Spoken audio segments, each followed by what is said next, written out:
I am offended by our fat phobic culture, which I consider to be an offense against women and an offense against the gift of the human body in its many layers. So it's like, why isn't there any fat in that chart, of anatomy? Well, we've all got it. And if it's missing from the chart and that's our mirror, then we're looking in a mirror that has no fat and something's wrong there, right? Because we are fatty creatures. That is one of the central or one of the particular uniquenesses about the human mammal, is the human primate is our fat is our the fatty layer. We're the shiny skinned hairless ape, right? And that's because of that fatty layer underneath our skin. And I found that that's one of the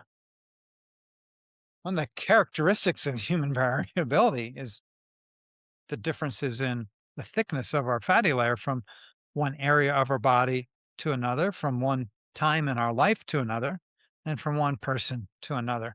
So much of what we recognize when we see one another is afforded to the lines of our form by the underlying fatty tissues, right? So it's very characteristic of humans, is what I'm saying, to be fatty. So it's very uncharacteristic of humans to be fatless, you know. So no fat, low fat is suspicious to me from an anatomical perspective. It seems like a value judgment.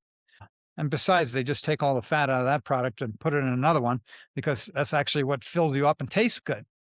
So I've spent my whole career trying to um, make a place for our our subcutaneous fat because A, it belongs there, B, it has a magnificent array of physiological functions.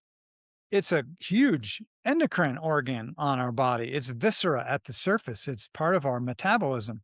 It's part of our success as a species because we can go into, environments and change our fatty layer relative to the environment in a way that helps us to succeed in that environment, more so than if we were incapable or fixed in our fatty layer.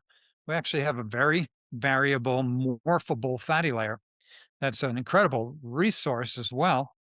And yeah, in our culture where we have no fasting and constant food availability 24/7, 365, it can work against us. And also because we don't walk like we used to. When we were hunter gatherers, we'd walk 100 miles a week. And, you know, and we're a high burn creature. We burn a lot of calories. We even burn a lot of calories just talking and thinking about things. We're not like some of the other creatures on the planet that are very slow burn. We're a high burn creature, and we need to be able to store fat to account for our high burn character in the context of potential needing to fast or do without. So it's a very adaptive uh, to have our fatty layer, and it's just mean to try and problematize something that's part of our anatomy, and that's a gift.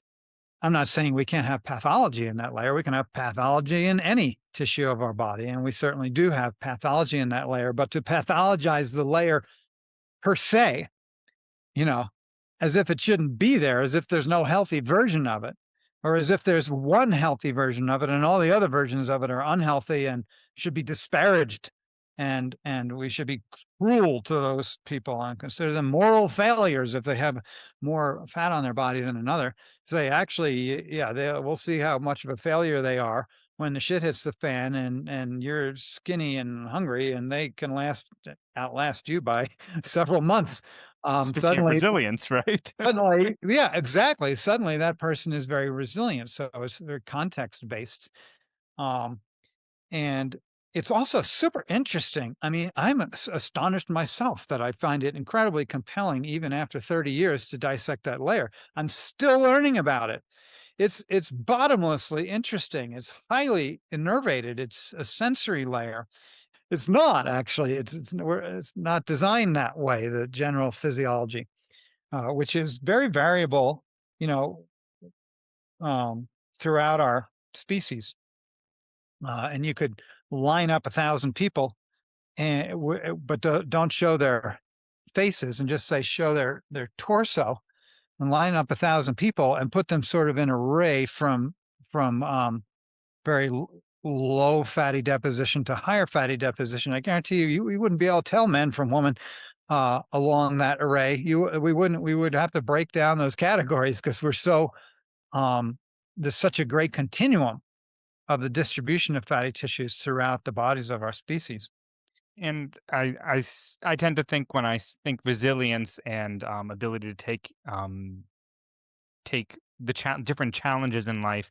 I tend not to just think of it from an individual species standpoint. What you're Mm. describing, and we've been talking about, is the variety of people out there, Yeah. and we all sort of have a place and a strength. And if we didn't have that, we would be very fragile as a community, as any S- human communities. So beautifully true. I'm waving the cheer flag here for that. What you just said. That's beautiful.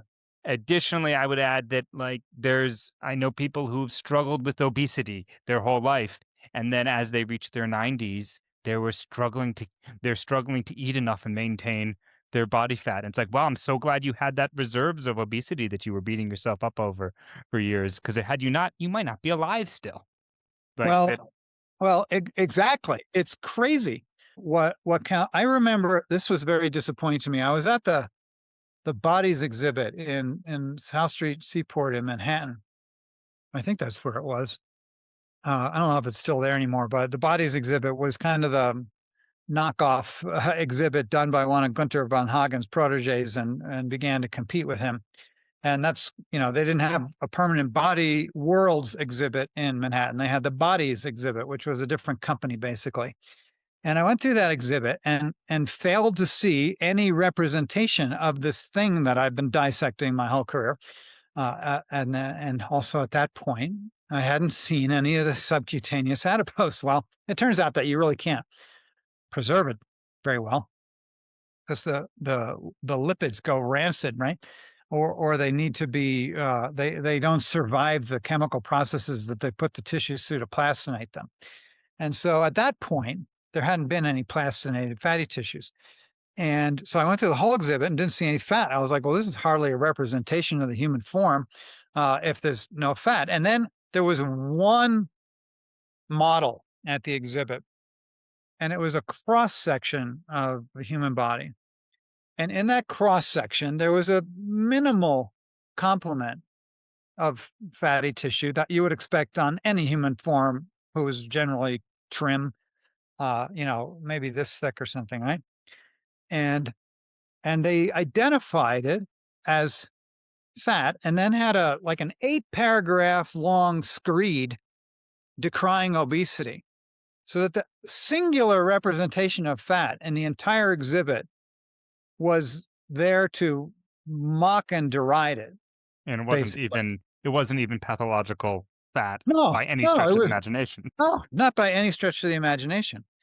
And I remember also once Dr. Oz was on Oprah and he had some human tissue on a table. It was like the greater omentum. Now, the greater omentum is a fatty apron. That's its job. You know, it's a lymphoid organ and it's fatty. All of our lymphatic tissues are fatty. And he used it to represent the dangers of visceral fat. And I'm like, that is a completely normal bit of human tissue there. And you have just problematized it and turned it into pathology. In both of these instances that I am offering, there's a characteristic deprecation of fatty tissue that's in our culture in a very, and I'd say that's the pathology. The pathology is the hate for the tissue.